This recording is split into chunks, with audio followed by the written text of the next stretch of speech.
in honor of my mother's yahrzeit, which is tonight, Erev Tisha B'Av, I want to share with you an amazing lesson, example, faith, vision, perception.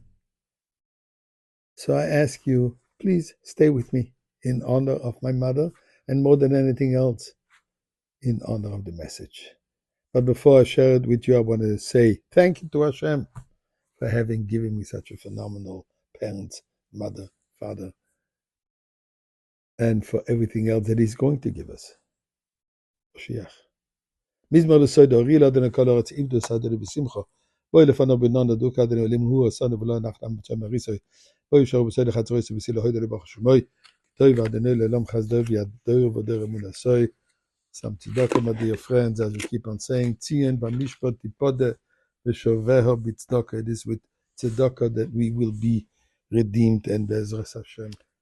My mother, Oleh Shalom, Sarah Masha Bas Reb David, born to a beautiful family, beautiful parents in Poland.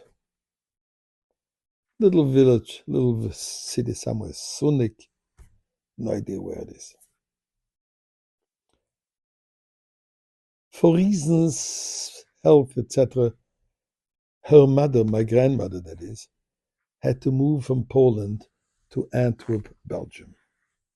And my mother, as a young child, is being raised by her grandparents. Wonderful people, religious people, comfortable people. At the age of 15-ish,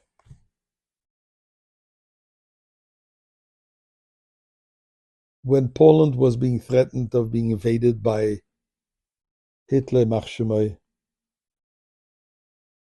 the winds of war were blowing. My grandmother called on my mother to come and join her in Belgium, Antwerp, thinking that there is going to be better.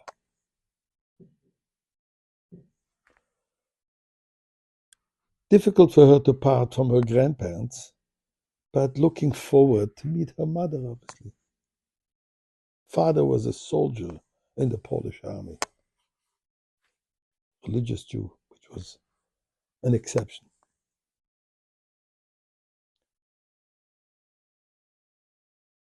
Taking the train from Poland to Antwerp, 48 hours, but there's a stopover in Brussels. So direct train apparently from Poland to Brussels, and in Brussels she has to take another train to go to Antwerp. Made up with her mother, that her mother is going to meet her at the train station in Brussels. Misunderstanding or lack of knowledge, thinking there's one train station in Brussels. But that wasn't the case. There were 3 train stations. Gare du Nord, Gare Centrale, and Gare du Sud. So my mother, arriving in Brussels, does not speak a word of French. Gets off on the first station in Brussels, expecting to see her mother waiting for her. Turns out that her mother also came to Brussels and went out, waited at the first station, but the other first station. And so mother and daughter are not meeting. It's at night. A 15, 16-year-old girl standing all alone, strange land, no language, outside of the train station, looking for her mother. Suddenly, a man comes over to her, addresses her directly in Polish, which was the language that she spoke besides Yiddish. And he tells her, "You look lost, can I help you?" She says, "Yes, I just arrived from Poland and I'm looking for my mother. There's got to be some misunderstanding here somewhere. There's no phones, no cell phones." So he looks at her and he says, "Why don't you come with me? I'm going to take you to a hotel. I'll pay for the hotel room. And tomorrow morning, you'll have a better chance finding your mother. You have the day ahead of you. Now at night, it's going to be difficult." My mother didn't hesitate. She followed. And indeed, took a hotel room. She stayed the night at the hotel. And the next day, that mistakes were figured out, and mother and daughter are meeting.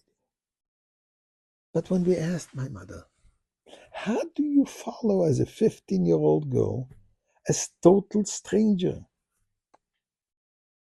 Trusting? What do you mean a total stranger? Why did this man come over to me and speak to me in Polish? He had no idea who I was. It could be only Eliyahu Hanavi. It was only Elijah. God had sent him to help me. So shouldn't I trust? That's how we should see things. Trust Hashem. And we'll have the Gula.